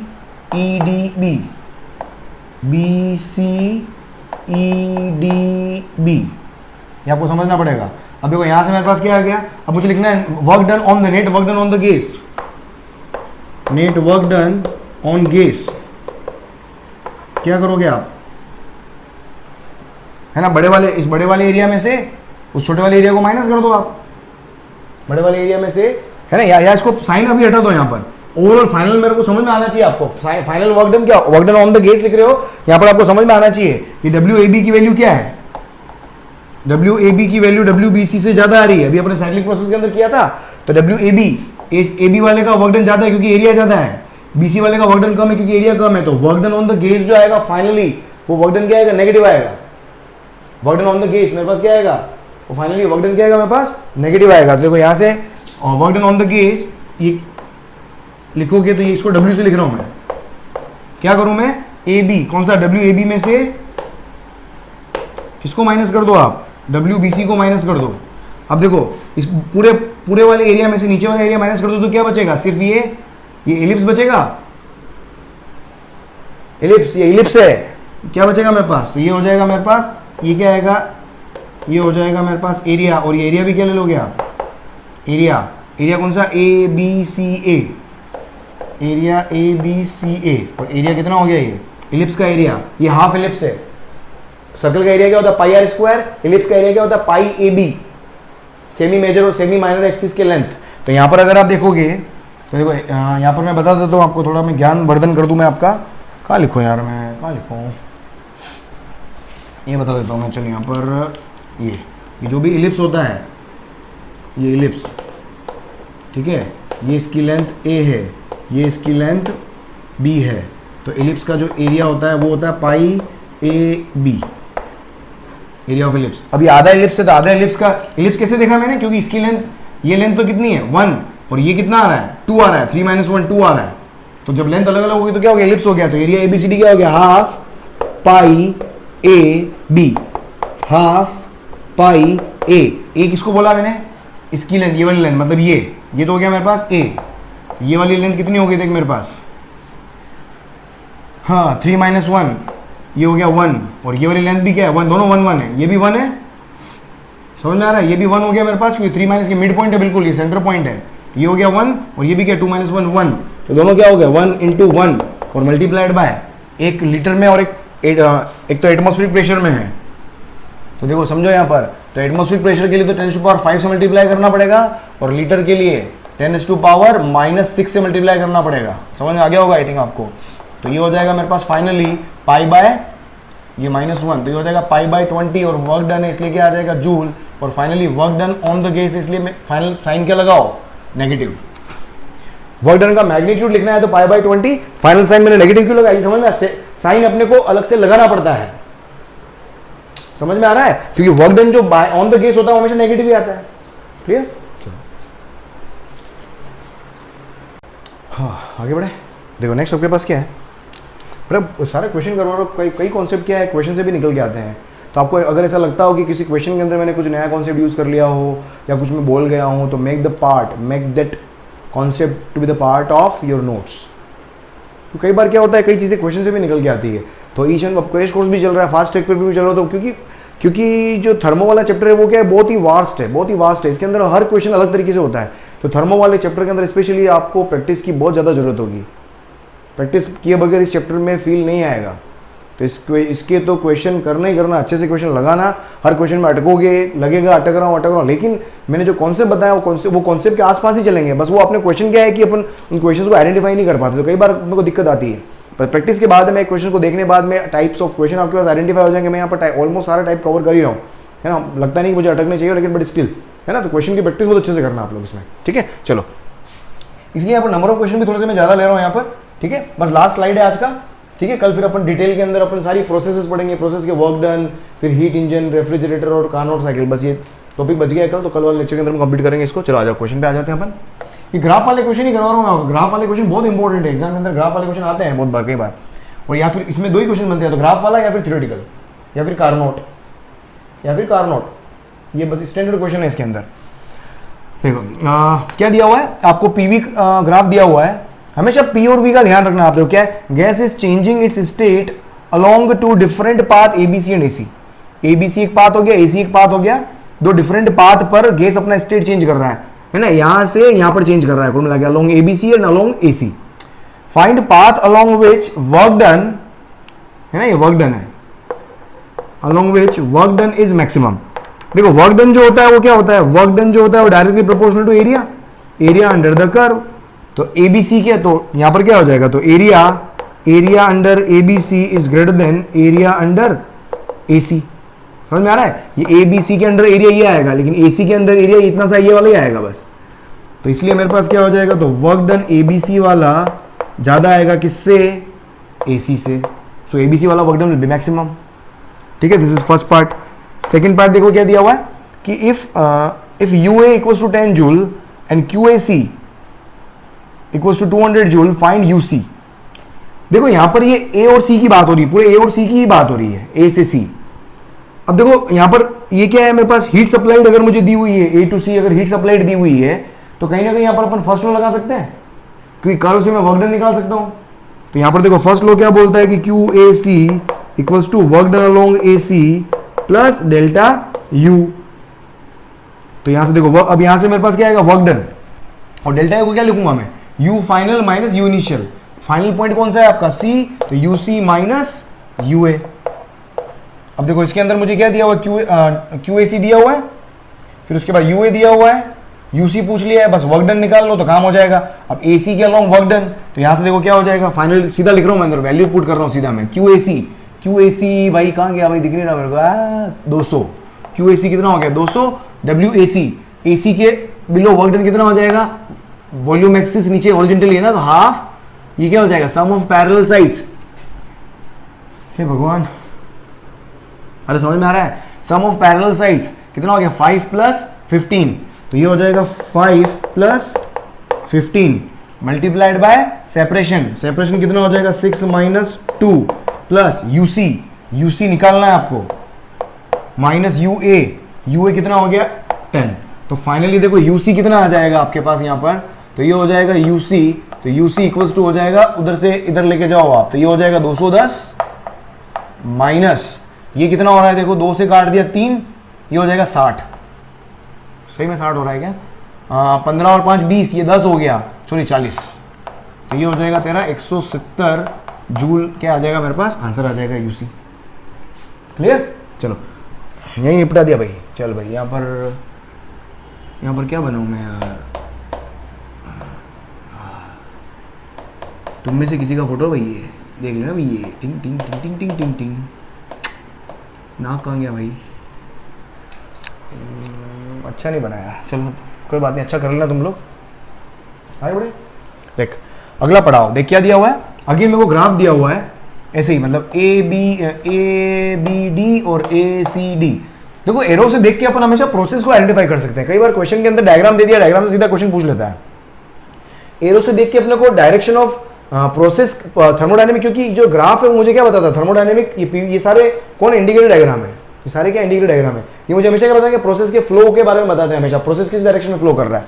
तो यहां पर क्या है, एक गैस को आप ABD, क्वेश्चन पढ़ लो, Q और W दिया हुआ है अलोंग पाथ ABD, गैस अगर इस पाथ के अलोंग अगर उसका प्रोसेस चल रहा है, गैस के ऊपर प्रोसेस कर रहे हैं इसके अलोंग, तो हीट सप्लाइड या हीट एक्सट्रैक्ट, जो हीट सप्लाइड है पॉजिटिव में है और वर्क डन पॉजिटिव आ रहा है, इसका मतलब work done by the gas जो है वो कितना 20 कैलोरी दिया हुआ है। फिर इसने बोला कि भाई हीट सप्लाइड 36 कैलोरी है along path ACD, along path ACD अगर मेरे पास इतना है तो find work done along path ACD। देखो एक बार तो ABD के अलोंग देखा और एक ACD के अलोंग देखा, मतलब आपका A और D जो है वो यहां पर अगर इस क्वेश्चन को अगर देखने ही करोगे, जो A तो यहां पर एक तरीके से क्या हो गया, इनिशियल स्टेट हो गई, A क्या हो गया इनिशियल स्टेट, और यहां पर D देखोगे, D आपका क्या हो गया फाइनल स्टेट। देखो अब भले आप ABD से जाओ, भले ACD से जाओ, यहां पर इस तरह के क्वेश्चन में हमेशा एक चीज ध्यान रखना, जब भी इनिशियल स्टेट और फाइनल स्टेट सेम हो तो डेल्टा यू हमेशा सेम होगा, क्योंकि डेल्टा यू मैंने बताया था आपको, वो it only depends upon initial and final position, ये पाथ फंक्शन नहीं होता है, ये स्टेट फंक्शन होता है। तो यहां पर मैं क्या लिख सकता हूं, तो डेल्टा यू किसके अलोंग, ABD के अलोंग अगर मैं लिखूं, और डेल्टा यू किसके अलोंग, ACD के अलोंग लिखूं, दोनों को मैं इक्वल कर सकता हूं, क्योंकि इंटरनल एनर्जी क्या है मेरे पास, पाथ फंक्शन है। ये बिल्कुल इसको, इस रूल को दिमाग में जहन में डाल देना बहुत इंपॉर्टेंट है। एग्जाम में ये क्वेश्चन जो करवा रहा हूं आपका, ये एग्जाम में आया हुआ, कई एग्जाम में पूछा गया क्वेश्चन है, इसी तरह के क्वेश्चन आपको कई तरह एग्जाम में मिलेंगे। समझ में आ रहा है, तो यहां से बस कर लो आप यहां पर, और डेल्टा यू क्या लिखूंगा मैं, इसको लिखूंगा मैं Q माइनस W, Q कौन सा हो जाएगा, ABD वाला Q minus W ABD equals to Q ACD minus W ACD। Q ABD मतलब ये Q ABD, ये हो जाएगा तेरा 50 माइनस 20 WABD बराबर QACD दिया हुआ है तेरे को 36 माइनस WACD, फाइनली कितना आ गया WACD इधर, ये हो गया 50 माइनस 20 30 उधर जाएगा 6, तो ये हो जाएगा WACD बराबर क्या आ जाएगा, ये कैलोरी के अंदर दिया हुआ 6 calorie will be the answer. समझ में आ रहा है? चलो अगला प्रश्न देखो, और क्या दिया हुआ है आपको, अगेन पीवी ग्राफ दिया हुआ है, आपको पूछा है कि find work done by gas from D to E to F। आपको D से E और E से F आना है, उसमें गैस के द्वारा किया गया वर्क डन निकालना है। देखो यहां पर अगर इसको आप चेक करो, देखो D से E में एक्सपेंशन हो रहा है, वर्क डन पॉजिटिव होगा, फिर E से F में गया, मतलब ग्राफ पढ़ना आना चाहिए। E से F में जा रहा हूं, मेरा वॉल्यूम क्या हो रहा है, डिक्रीज हो रहा है, मतलब क्या, कंप्रेशन हो रहा है। तो एक चीज समझ में आनी चाहिए कि E से F का वर्क डन तो मेरे पास हमेशा नेगेटिव आएगा, और D से E का वर्क डन मेरे पास क्या आएगा, पॉजिटिव आएगा। और D से E जाने में जो वर्क डन होगा वो उसकी वैल्यू ज्यादा आएगी, क्योंकि area under the graph, area under the curve ये आएगा, जबकि E से F में इतना सा एरिया आएगा, और इसका वर्क डन तो जीरो हो जाएगा क्योंकि वॉल्यूम कांस्टेंट है। तो टोटल प्रोसेस का वर्क डन अगर मैं निकालूं तो D से E का वर्क डन और E से F के वर्क डन को क्या कर दो, आप ऐड कर दो, तो मेरे पास नेट वर्क डन आ जाएगा। और वो नेट वर्क डन जो होगा वो क्या होगा, ऑन द गैस ही होगा, बाय द गैस ही होगा। क्यों? क्योंकि बाय द गैस का वर्क डन यहां पर क्या है, बड़ा है ऑन द गैस से। समझ में आ रहा है? बाय द गैस का वर्क डन बड़ा है ऑन द गैस से। तो यहां पर अगर आप देखोगे तो कुल मिलाकर क्या हुआ, देखो तो D से E और E से F का वर्क डन अगर मुझे लिखना हो तो क्या करूंगा, इस पूरे एरिया को देख सिंपल सा करेंगे, यहां पर देख कैसे निकालूंगा मैं इसको। अगर मुझे वर्क डन निकालना है, वर्क डन बाय गैस, इसको मैं W से लिख रहा हूं, तो W इक्वल्स टू कैसे निकलेगा आपका ये, तो work done along DE,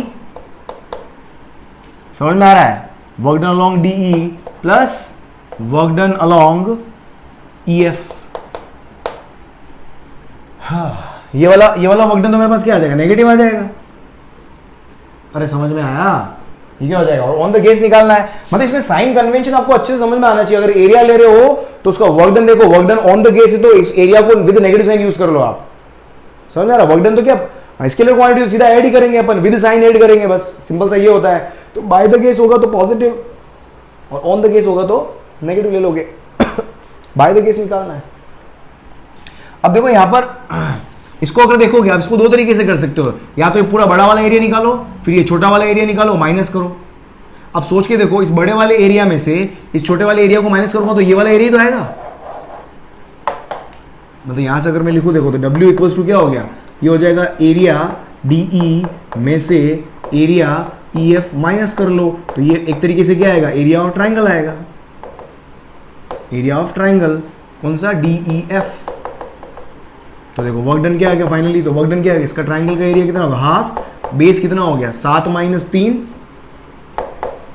and multiplied by ये कितना हो गया 600, हाइट कितनी 600 माइनस 200, 600 माइनस 200, ठीक है। और फाइनली ये कितना आ जाएगा तेरा, 7 में से 3 गया 4, मतलब 2, और 400 इंटू 2 800, तो वर्क डन इक्वल्स टू कितना हो गया तेरा, ये 800 joule will be the answer. Clear? चलो आगे देखें, नेक्स्ट क्वेश्चन देखें। आपको वापस V और P करो दिया, V ऊपर है और P नीचे है, ये हमेशा ध्यान रखेंगे आप करो के अंदर, V ऊपर दिया हुआ P नीचे। क्या पूछा है देखो, if net heat supplied to the gas, if net heat supplied, कल आधा पोर्शन और करवाऊंगा तो उसको उसके अंदर ये ना समझे कि कई लोगों को लग रहा होगा कि मैंने कल मैं साइक्लिक प्रोसेस करवाऊंगा, रिवर्सिबल इनरिवर्सिबल प्रोसेस करवाऊंगा, तो बहुत सारी चीजें कल कवर होगी। तो कल वाला सेशन भी कवर होने दे, उसके बाद डिसाइड करें कि इस लेक्चर में कुछ काफी लोगों को लग रहा होगा कुछ छोड़ दिया, नहीं, पूरा चैप्टर कल कंप्लीट होने देना, उसके बाद में आपको खुद को लग जाएगा सारा कंटेंट कवर्ड है, राइट। क्योंकि अभी तक चैप्टर्स देखे आपने, कोई कुछ भी नहीं छोड़ रहा यार, मैं सब तो पढ़ दिया है मैंने। चल आगे देख, ये क्या बोला, if net heat supplied to the gas, net heat supplied to the gas in the cycle is 5 joule. ये पूरा साइकिल है, साइक्लिक प्रोसेस दिख रहा है आपको, ए से बी गया, बी से सी गया, सी से ए आ गया। साइक्लिक प्रोसेस क्या है, जिसमें साइकिल कंप्लीट होता है उसको साइक्लिक प्रोसेस बोलते हैं, सिंपल है ना। एंटी क्लॉक अभी उससे शुरू में बताया था मैंने आपको, है ना, साइक्लिक और नॉन साइक्लिक होता है। तो ये साइक्लिक है, ए से बी, बी से सी और सी से ए। हाँ, तो मतलब वर्क डन क्या क्या क्या दिया हुआ है, 1 मिनट, हीट सप्लाइड दिया हुआ है, मतलब क्यू दिया हुआ है, क्यू कहां से कहां तक, क्यू ए बी सी ए, पूरे साइकिल के अंदर क्यू दिया हुआ है, और वो कितना है मेरे पास, कहां गया, ये 5 जूल दिया हुआ है। इसने क्या बोला, find work done by gas from A to B, work done by gas from. देखो इस क्वेश्चन के अंदर अगर ये सिंपल सा बोलता, अगर ये साइकिल का हीट सप्लाइड अगर नहीं देता और सिंपल ये बोलता कि find out the work done from A to B, आप क्या करते, सीधा एरिया अंडर द कर्व निकाल लेते, खत्म कहानी। सीधा क्या कर लेते, एरिया अंडर द कर्व निकाल लेते। लेकिन इसने अगर कहीं ना कहीं क्वेश्चन के अंदर जब भी हीट सप्लाइड दे दे, हीट सप्लाइड अगर दे दिया है तो कहीं ना कहीं फर्स्ट लो को याद करना पड़ेगा अपने को, क्योंकि हीट सप्लाई कितना किया है तो उसमें से कितना पार्ट इंटरनल एनर्जी को गया है और कितना पार्ट टोटल वर्क डन को गया है। तो उससे कहीं ना कहीं आपका ये ए से बी जो वर्क डन आएगा वो भी कहीं ना कहीं क्या होगा, मेरे पास वेरी हो सकता है। तो it totally depends upon the heat supplied and internal energy, तभी तो वर्क डन आता है मेरे पास फर्स्ट लो के अकॉर्डिंग। तो हीट सप्लाइड अगर दे दे या हीट एक्सट्रैक्टेड अगर दे दे क्वेश्चन के अंदर, तो फर्स्ट लो यूज करके ही क्वेश्चन को करना। देखो कैसे करेंगे, तो देखो क्या हो गया सिंपल। तो फर्स्ट लो क्या बोलता है, क्यू ए बी। तो फर्स्ट लो के क्वेश्चन कितना इंपॉर्टेंट है समझ में आ रहा होगा आपको। इक्वल्स टू डेल्टा यू, कहां से कहां तक, ए बी सी ए तक delta U plus W W. अब डब्ल्यू वर्क डन जो होगा वो क्या होगा, W A B plus W B C plus W C A. ये टोटल वर्क डन हो गया मेरा, ऐसे लिखूंगा मैं फर्स्ट इक्वेशन को। अब देखो यहां पर डेल्टा यू, अब ये देखो इनिशियल, अब यहां पर देखो इनिशियल एंड फाइनल मेरे पास क्या है, सेम है। Initial and final state same है, तो मेरे पास क्या होगा, डेल्टा यू जो होगा वो क्या हो जाएगा, जीरो। ये हमेशा ध्यान रखें इसको, इन दो क्वेश्चन में मैंने आपको दो रूल सिखाए हैं, दोनों ये याद हो जाने चाहिए। देख, initial and final state same, और क्या एक और क्या बताया था मैंने, इनिशियल और फाइनल स्टेट एक तो दोनों इक्वल है, इनिशियल और फाइनल स्टेट दोनों इक्वल है। और ये क्या है मेरे पास, ये क्या था कि अगर पाथ के अलोंग इनिशियल और फाइनल पोजीशन सेम हो, मतलब दो डिफरेंट पाथ पर इनिशियल और फाइनल पोजीशन सेम, और एक साइक्लिक प्रोसेस के अंदर, या सिंपल लिखो साइक्लिक प्रोसेस के अंदर, या सिंपल इसको कर सकते हो आप साइक्लिक प्रोसेस, है ना, साइक्लिक प्रोसेस लिख दो इसको आप। तो साइक्लिक प्रोसेस के अंदर क्या होगा, हमेशा डेल्टा यू की वैल्यू क्या होगी, सीधे जीरो। तो डेल्टा यू जीरो हो गया। अब ये दे रखा है मेरे को 5। अब मुझे यहां पर क्या निकालना है, डब्ल्यू ए बी निकालना है, W B C. W B C यहां से आएगा, एरिया अंडर द कर्व से आ जाएगा डब्ल्यू बी सी, ठीक है, डब्ल्यू बी सी आ जाएगा। और डब्ल्यू सी ए, देखो डब्ल्यू सी ए की वैल्यू क्या हो जाएगी, डब्ल्यू सी ए मतलब कांस्टेंट वॉल्यूम है, सॉरी नहीं, सॉरी वॉल्यूम इधर है ना आपके पास, डब्ल्यू बी सी। देखो डब्ल्यू बी सी क्या होगा मेरे पास, डब्ल्यू बी सी तो जीरो होगा, यहां पर डब्ल्यू बी सी क्या होगा, जीरो, क्योंकि वॉल्यूम मेरे पास क्या है, कांस्टेंट है। समझ में आ रहा है, डब्ल्यू बी से लेके सी जा रहा हूं तो मैं क्या हो गया, मेरे पास वॉल्यूम कांस्टेंट हो गया। अब मुझे निकालना क्या है, डब्ल्यू सी ए आ जाए तो काम हो जाएगा अपना। अब डब्ल्यू सी ए कितना है, देख, तो डब्ल्यू सी ए, सी से ए जाना है, तो सी से ए जाने में क्या है मेरे पास, देखो प्रेशर, कांस्टेंट प्रेशर। देख डब्ल्यू सी से ए जाना है, कांस्टेंट प्रेशर, कांस्टेंट प्रेशर का वर्क डन क्या होगा, अगर मैं इंटीग्रेशन का फॉर्मूला क्या होता है, integration of P dV. P constant है तो पी बार आ जाएगा, तो ये क्या होगा, P V two minus V one. तो देखो कहां जा रहा है, सी से ए जा रहे हो, वॉल्यूम इंक्रीज हो रहा है तो वर्क डन वैसे ही पॉजिटिव ही आएगा, समझ में आ रहा होगा। और कांस्टेंट प्रेशर है कितना है, 1, और V2 कितना है, 4 माइनस V1 कितना है, 2, तो ये कितना हो गया मेरे पास, 2। वर्क डन पॉजिटिव ही आएगा। हमेशा एरो को देखते हुए करो आप, कुछ भी मिस्टेक होगी वहां देख लो भी पॉजिटिव आने वाला है नेगेटिव आने वाला है। ये हो गया डब्ल्यू सी ए, बस वैल्यू पुट करो यहाँ पर, यहाँ से वैल्यू पुट करो। अब ये बस वैल्यू पुट करो, यहाँ से कितना आ गया, Q A B C A, ये कितना हो गया 5। तो 5 इक्वल्स टू, ये तो क्या हो गया 0 प्लस डब्ल्यू ए बी मुझे मालूम करना था, डब्ल्यू बी सी मेरे पास क्या है 0 है, और ये कितना हो गया मेरे पास अभी 2 आ गया। तो फाइनली मेरे पास डब्ल्यू ए बी, तो यहाँ से देख डब्ल्यू ए बी कितना आ गया, डब्ल्यू ए बी कितना आ गया, देख 5 माइनस 2 कितना आ गया, 3 जूल इज द आंसर। हे भगवान, बहुत बढ़िया। चलो लिख लो जल्दी से इसको, राइट दोस्तों। सो बस यहाँ पर आज तो टाइम भी बहुत हो गया यार, एक्चुअली आज बहुत लेट भी हो गया हूँ मैं, ठीक है। सो आधा पोर्शन अपन थर्मोडायनेमिक्स का कल करेंगे, सो स्टे ट्यून्ड। यहाँ तक अगर आपने मुझे देखा है, so thank you so much मुझे देखने के लिए, और लोगों तक पहुँचाएं इस वीडियोस को अगर आपको वाकई लग रहा है कि काम के हैं, राइट। और जो लोग पहली दफ़ा आए हैं जल्दी से इसको सब्सक्राइब करके जाएं, क्योंकि वीडियो आपको बहुत अच्छा लग रहा है यहाँ तक अगर आप आ गए हो, तो सब्सक्राइब करके जरूर जाएं और बेल आइकन को क्लिक करके जाएं, ताकि आने वाले समय में मेरे आने वाले वीडियोस के बारे में आपको टाइम टू टाइम इन्फॉर्मेशन मिलती चली जाए, राइट। चलो बाय बाय, गुड नाइट, कल वापस मिलते हैं same time, good night, good day.